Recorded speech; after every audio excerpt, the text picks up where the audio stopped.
ETV news కు స్వాగతం. ముఖ్యాంశాలు.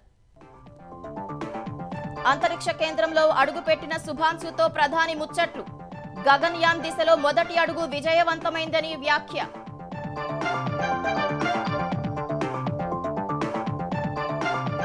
ఐఎస్ఎస్ లో చేపట్టే ప్రయోగాలను వివరించిన శుభాంశు శుక్ల. భూమిపై ఎలా ఉపయోగపడే అవకాశాలను చెప్పిన వ్యోమగామి. రాజకీయాల కోసం పురోగతిని అడ్డుకోవద్దన్న రేవంత్ రెడ్డి.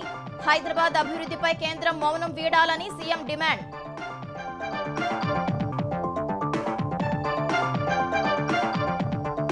కంచెగచ్చిబౌలి భూముల్లో అభివృద్ధికి ఆటంకాలు తాత్కాలికమేనన్న సీఎం.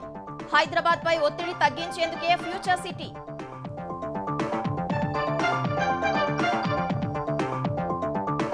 ఆర్థిక భారమైన ఆగస్టు 15 నుంచి మహిళలకు ఉచిత బస్ పథకం. ఆక్యుపెన్సీకి తగినట్టుగా బస్సుల సంఖ్య పెంచాలని సూచన.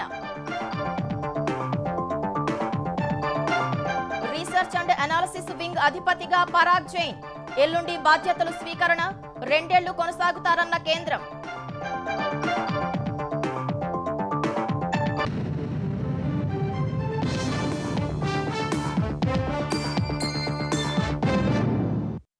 అంతరిక్ష కేంద్రంలో అడుగుపెట్టిన తొలి భారతీయ వ్యోమగామి శుభాంశు శుక్లతో మాట్లాడిన ప్రధాని నరేంద్ర మోదీ ఈ ఘనతతో గగన్యాన్ దిశగా భారత్ తొలి అడుగు విజయవంతంగా వేసిందన్నారు. అంతరిక్షంలో త్రివర్ణ పతాకాన్ని ఎగరవేసిన శుభాంశుకు అభినందనలు తెలిపారు. శుభాంశు చేసిన సాహసం చాలా మహోన్నతమైనదన్నారు. అతడు భూమికి మాత్రమే దూరంగా ఉన్నాడని, భారతీయుల హృదయాలకు కాదని ప్రధాని చెప్పారు. ఐఎస్ఎస్ లో క్షేమ సమాచారం, అక్కడి విశేషాలపై శుభాంశును ప్రధాని అడిగి తెలుసుకున్నారు. ఈ మేరకు ఐఎస్ఎస్ లో సురక్షితంగా ఉన్నట్లు ప్రధానికి భారత వ్యోమగామి తెలిపారు. ఐఎస్ఎస్ చేరుకోవడంపై ఆనందం వ్యక్తం చేసిన శుభాంశు దేశానికి ప్రాతినిధ్యం వహించడం గర్వంగా ఉందన్నారు. ప్రధానితో మాట్లాడితే 140 కోట్ల మంది భారతీయులతో మాట్లాడినంత ధైర్యంగా ఉందని చెప్పారు. అంతరిక్షం నుంచి భూమి అద్భుతంగా కనిపిస్తుందని, ఈ ప్రయాణంలో చాలా నేర్చుకున్నానంటూ శుభాంశు తన అనుభవాలను పంచుకున్నారు.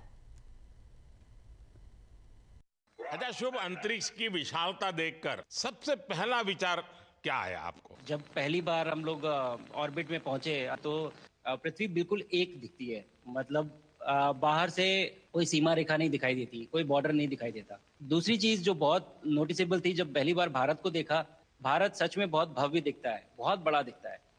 शुभांशु, स्पेस स्टेशन पर जाने वाले आप पहले भारतीय हैं। आपने जबरदस्त मेहनत की है, लंबी ट्रेनिंग करके गए हैं। अब आप रियल सिचुएशन में हैं, सच में अंतरिक्ष में। वहां की परिस्थितियां कितनी अलग हैं, कैसे एडप्ट कर रहे हैं?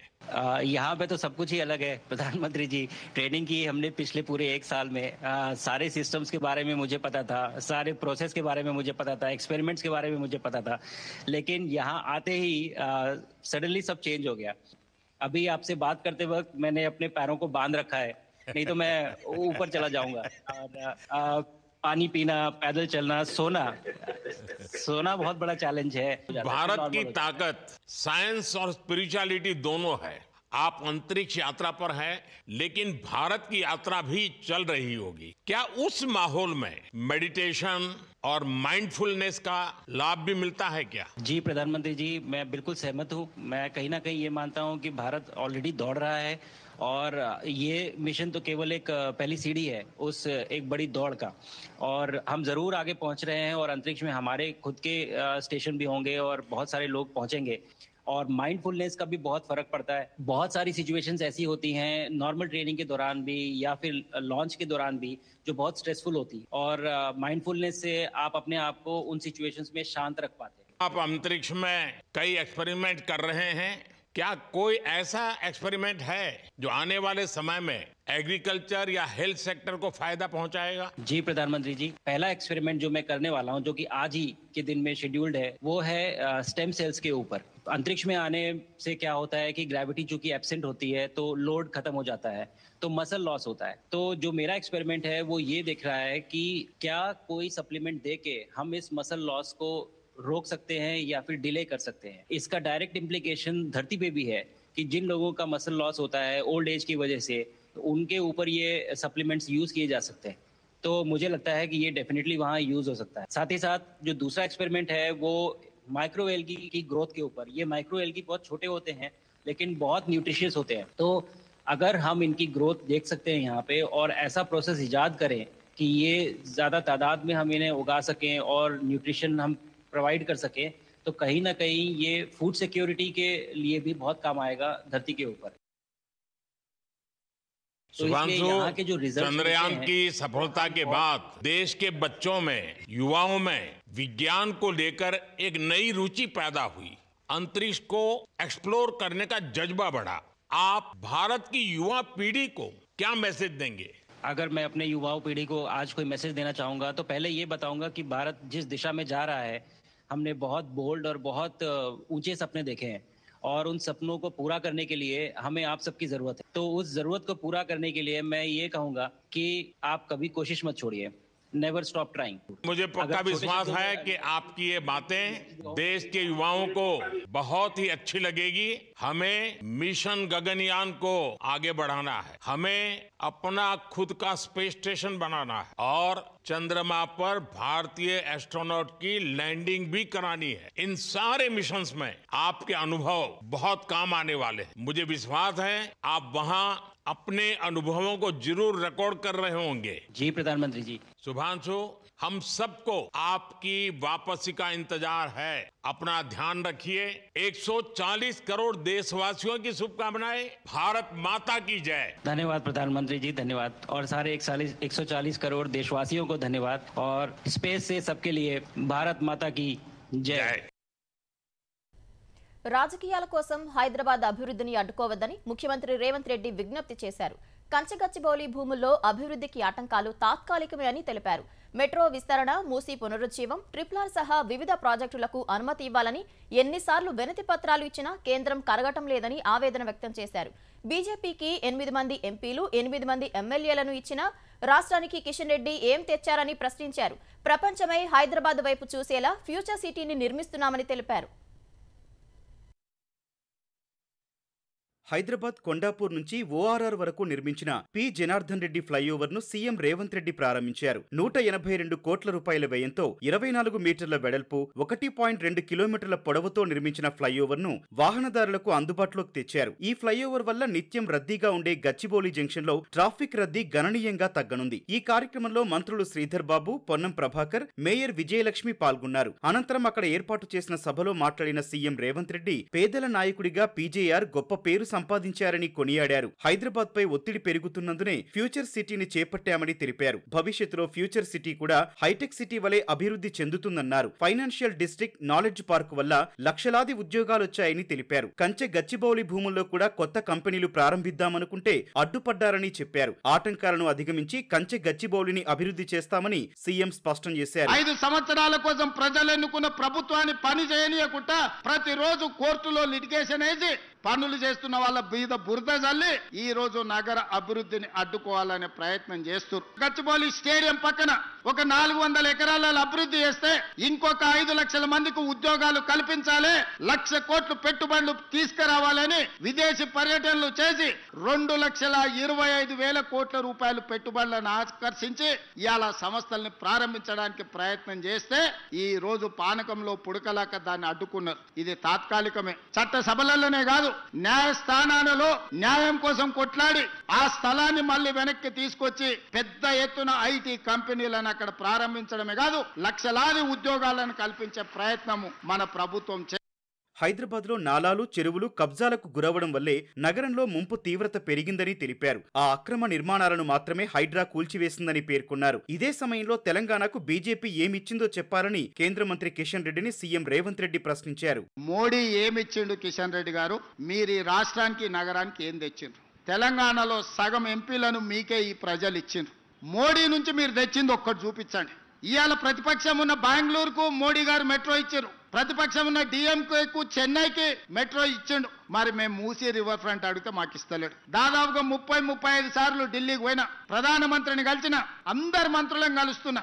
రేపు కూడా అమిత్ షా గారు వస్తున్నారు. ఎయిర్పోర్ట్కి వెళ్ళి అమిత్ షా గారిని మళ్ళీ అడుగుతాం, మా మెట్రో మాకు ఇవ్వండి, మా మూసీ మాకు ఇవ్వండి, మా రీజనల్ రింగ్ రోడ్ మాకు ఇవ్వండి. ఈ 3 ఇస్తే మా నగరం ప్రపంచంతోనే పోటీ పడుతుంది. న్యూయార్క్ లో ఉన్నవాడు కూడా ఇక్కడికి వచ్చి హైదరాబాద్ నగరంలో నేను నివసిస్తా, ఫ్యూచర్ సిటీలో వ్యాపారం చేసుకుంటా పెట్టుకుంటా హాలీవుడ్ అమెరికాలో కాదు, హాలీవుడ్ను బాలీవుడ్ను ఈ రోజు హైదరాబాద్ నగరానికి తేవడానికి మేము ప్రయత్నం చేస్తున్నాం. మీ వంతు సహకారాన్ని అందించండి.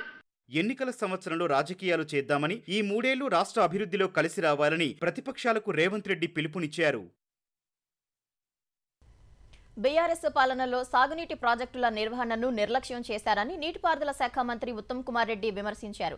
మరో మంత్రి వాకిటి శ్రీహరితో కలిసి జూరాల ప్రాజెక్టును మంత్రి ఉత్తమ్ కుమార్ రెడ్డి పరిశీలించి జలాశయం గేట్ల రోప్వే తెగిందో లేదో అని క్షేత్రస్థాయిలో ఆరా తీశారు. డ్యాం భద్రతకు వచ్చిన ఢోకా ఏం లేదని అధికారులు బదిలిచ్చారు. భారీ వాహనాల రాకపోకల దృష్ట్యా జూరాల ప్రాజెక్టు వద్ద ప్రత్యామ్నాయ రోడ్, వంతెన పనుల కోసం 100 కోట్ల రూపాయలు మంజూరు చేస్తున్నట్లు ఉత్తమ్ ప్రకటించారు. రాలంపాడు రిజర్వాయర్ పూర్తి సామర్థ్యం 4 టీఎంసీలకు పెంచేందుకు చర్యలు చేపడతామని మంత్రి వివరించారు.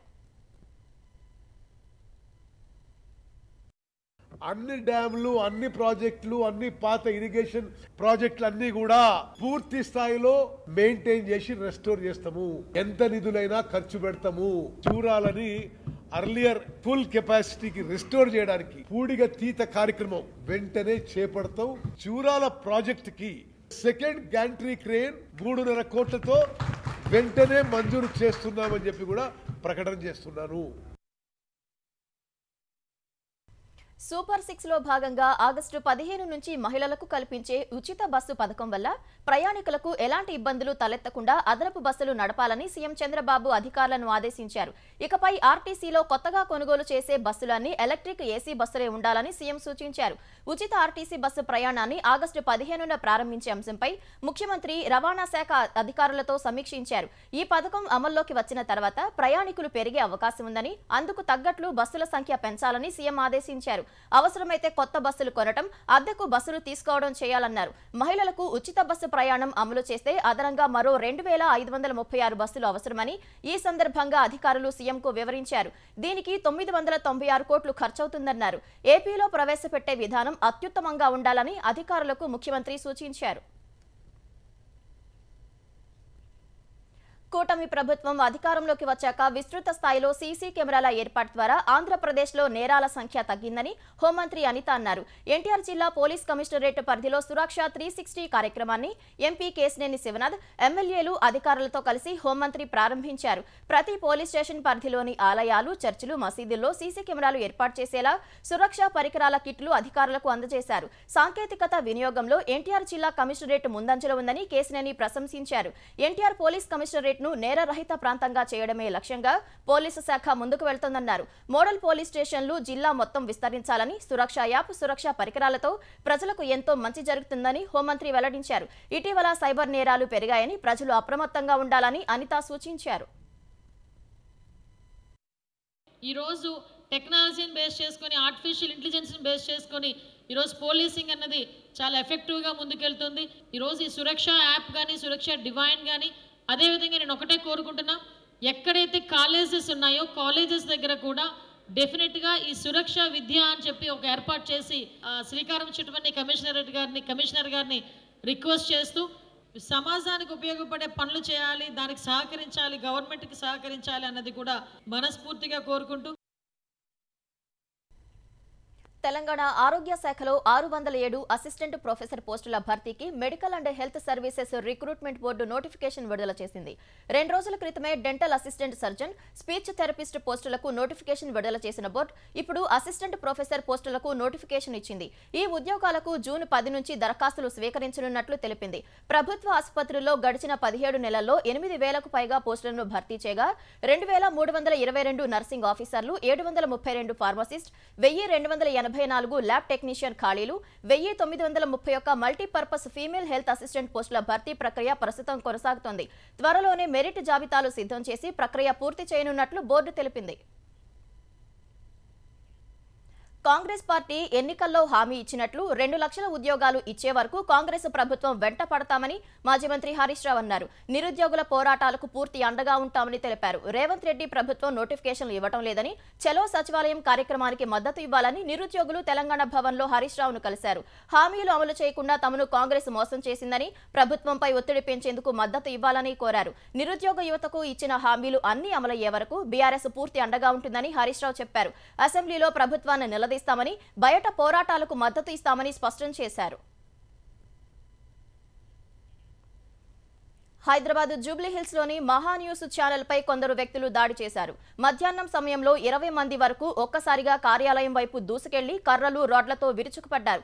కార్యాలయం బయట ఉన్న వాహనాలు, ఫర్నిచర్, అద్దాలను ధ్వంసం చేశారు. పూల కుండీలను పగలగొట్టారు. కొందరు కార్యాలయం లోపలికి చొచ్చుకెళ్లేందుకు యత్నించారు. ఈ ఘటనలో 2 మహాన్యూస్ సిబ్బంది గాయపడ్డారు. సమాచారం అందుకున్న పోలీసులు మహాన్యూస్ కార్యాలయం వద్దకు చేరుకుని పరిస్థితిని చక్కదిద్దారు. మహాన్యూస్ యాజమాన్యం ఇచ్చిన ఫిర్యాదు మేరకు కేసు నమోదు చేసినట్లు డీసీపీ విజయ్ కుమార్ తెలిపారు.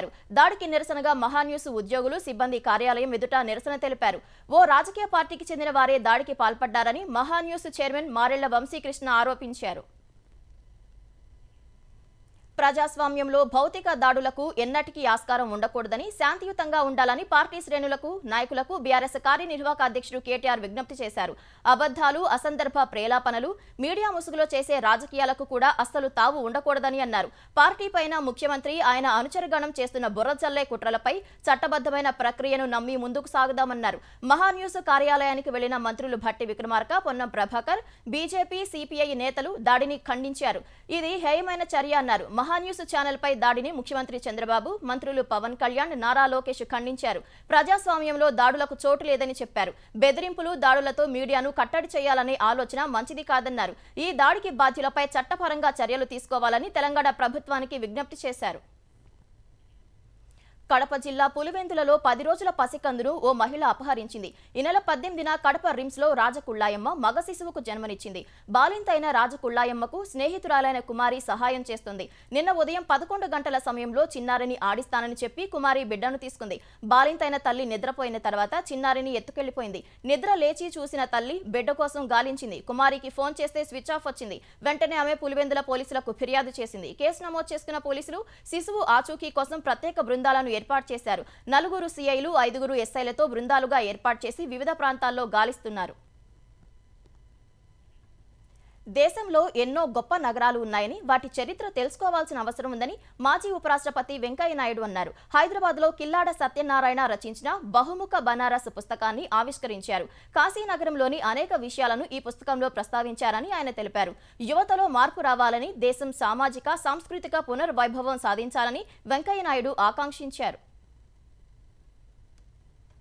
కాశీనగరం ఆత్మనే చైతన్యంతో ప్రకాశిస్తుంది, అందరినీ ప్రకాశింపజేస్తుంది. అటువంటి గొప్ప కాశీని తెలుసుకునే వారిని కూడా కాశీని చేరుతారు అని చెప్పని నానుడి. అంతగా కాశీ భారతీయుల జీవితాలతో ముడిపడి ఉంది. బహుముఖ కోణాల్లో కాశీ గొప్పతనాన్ని తెలుసుకొని దాన్ని నలుగురికి తెలిసేలా ఈ బహుముఖ బనారస్ పుస్తకాన్ని తీసుకొచ్చిన శ్రీ సత్యనారాయణ గారిని మనందరి తరఫున హృదయపూర్వకంగా నేను అభినందిస్తున్నాను. మాజీ ప్రధాని పివి నరసింహారావు 104వ జయంతిని పురస్కరించుకొని తెలంగాణలో ఆయనకు ఘన నివాళి అర్పించారు. ఆర్థిక సంస్కరణలతో దేశ ప్రగతిని పరుగులు పెట్టించిన ఘనత మాజీ ప్రధాని భారతరత్న పివికి దక్కుతుందని సీఎం రేవంత్ రెడ్డి కొనియాడారు. క్లిష్ట పరిస్థితుల్లో చిక్కుకున్న దేశ ఆర్థిక వ్యవస్థను తీర్చిదిద్ది జాతి ఔన్నత్యాన్ని నిలబెట్టారని బీఆర్ఎస్ అధినేత కేసీఆర్ కొనియాడారు. బీఆర్ఎస్ కార్యాలయంలో నిర్వహించిన కార్యక్రమంలో మాజీ మంత్రి హరీష్ రావు, పివి కుమార్తె ఎమ్మెల్సీ వాణిదేవి, ఇతర నేతలు పాల్గొన్నారు. ప్రధానిగా పివి చేసిన సేవలను కాంగ్రెస్ పూర్తిగా విస్మరించిందని, మరణానంతరం ప్రధానులకు దక్కాల్సిన గౌరవం ఆయనకు ఇవ్వలేదని బీజేపీ ఎంపీ లక్ష్మణ్ అన్నారు. నెక్లెస్ రోడ్లోని పివి ఘాట్ వద్ద మంత్రులు భట్టి విక్రమార్క, వివేక్, కొండా సురేఖ, పొన్నం ప్రభాకర్ పివికి నివాళులర్పించారు. దేశ ఆధునిక చరిత్రను విప్లవాత్మక రీతిలో ఆయన మలుపు తిప్పారని కొనియాడారు. వచ్చే జయంతి నాటికి పివి స్వగ్రామం వంగరలో స్మారక భవనాన్ని అందుబాటులోకి తెస్తామని తెలిపారు. మాజీ ప్రధానమంత్రి పివి నరసింహారావు 104వ జయంతిని పురస్కరించుకుని కాంగ్రెస్ నేతలు, కార్యకర్తలు, ఆయన అభిమానులు ఘన నివాళి అర్పించారు.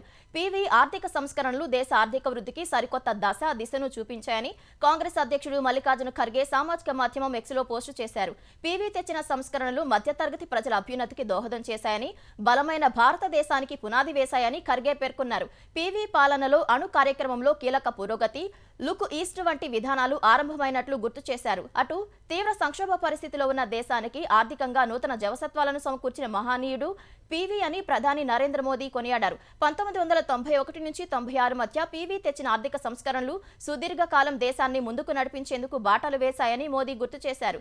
ఇటు దేశానికి పివి చేసిన సేవలను స్మరించుకున్న సీఎం చంద్రబాబు, ఏపీ విద్యాశాఖ మంత్రి నారా లోకేష్ ఆయనకు ఘన నివాళి అర్పించారు. దేశం క్లిష్ట పరిస్థితిలో ఉన్నప్పుడు ప్రధాని బాధ్యతలు స్వీకరించి ఆర్థిక సంస్కరణల ద్వారా దేశ గతిని మార్చిన పివి ఎప్పటికీ స్ఫూర్తిగానే నిలుస్తారని పేర్కొన్నారు.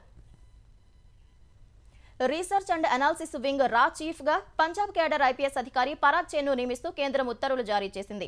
ప్రస్తుత చీఫ్ రవి సిన్హా పదవీ కాలం ముగియటంతో కొత్త చీఫ్ ను నియమిస్తూ కేబినెట్ కమిటీ ఉత్తర్వులు జారీ చేసింది. 1989 పంజాబ్ బ్యాచ్ అధికారి పరాగ్ జైన్ జూలై 1న పదవీ బాధ్యతలు చేపట్టనున్నారు. ఆయన 2 ఏళ్లు రా చీఫ్ బాధ్యతల్లో కొనసాగనున్నారు. గత 20 ఏళ్ల నుంచి రాలోనే వివిధ బాధ్యతలు నిర్వర్తించిన పరాగ్ జైన్ ప్రస్తుతం రా ఏవియేషన్ రీసెర్చ్ సెంటర్ చీఫ్ గా ఉన్నారు. 2 దశాబ్దాల క్రితం రాలో చేరినప్పటి నుంచి పాకిస్తాన్లో నిఘా వ్యవహారాలు పర్యవేక్షిస్తున్న పరాగ్ జైన్ ఆర్టికల్ 370 రద్దు సమయంలో జమ్మూ కాశ్మీర్లో పరిస్థితులపై నిఘా పెట్టి ఎలాంటి ఉద్రిక్తతలు తలెత్తకుండా చూడటంలో సఫలమయ్యారు. కోల్కతా న్యాయ కళాశాలకు చెందిన విద్యార్థినిపై గ్యాంగ్ రేప్ ఘటనలో పోలీసులు మరో 2 అరెస్టు చేశారు. నిన్న 2 అరెస్టు చేసిన పోలీసులు ప్రధాన నిందితుడు మనోజిత్ మిశ్రా, సెక్యూరిటీ గార్డ్ పినాకి బెనర్జీని ఇవాళ అరెస్టు చేశారు. కోర్టు వారికి జూలై 1 వరకు పోలీస్ కస్టడీ విధించింది. న్యాయ కళాశాల పూర్వ విద్యార్థి అయిన మనోజిత్ మిశ్రా అక్కడే తాత్కాలిక బోధనేతర ఉద్యోగిగా పనిచేస్తున్నాడు. మరో 2 నిందితులు జైబు అహ్మద్ 1వ సంవత్సరం, ప్రమిత్ ముఖర్జీ 2వ సంవత్సరం విద్యార్థులుగా ఉన్నారు. క్యాంపస్ రాజకీయాల్లో టీఎంసీ మద్దతుదారుగా బాధితురాలు చురుగ్గా ఉండేది. పరీక్షా ఫామ్లను నింపేందుకు ఆమె బుధవారం కాలేజీకి వెళ్లింది. మిగతా విద్యార్థులను పంపేసిన మిశ్రా ఆమెను మరో 7 విద్యార్థుల్ని యూనియన్ గదికి తీసుకెళ్లాడు. అక్కడ ఆమెను యూనియన్ పదవికి ఎంపిక చేసినట్లు మిశ్రా చెప్పడంతో బాధితురాలు సంతోషించింది. ఇదే అదునుగా భావించి తనను పెళ్లి చేసుకోవాలని కోరాడు. తాను మరొకరిని ఇష్టపడుతున్నానని, పెళ్లికి అంగీకరించబోనని ఆమె తెలిపింది. ఈ క్రమంలో మరికొందరు విద్యార్థులతో కలిసి నిందితులు ఆమెను సెక్యూరిటీ గార్డ్ గదికి తీసుకెళ్లి సామూహిక అత్యాచారానికి తెగబడ్డారు. హాకీ స్టిక్ తో కొట్టారని, ఊపిరాడటం లేదని, ఇన్హేలర్ కావాలని వేడుకున్నా ఇవ్వలేదని బాధితురాలు పోలీసులకు తెలిపింది. కాళ్లు పట్టుకున్నా కనికరం చూపలేదని, వీడియోను నెట్లో పెడతానని బెదిరించారని వాపోయింది.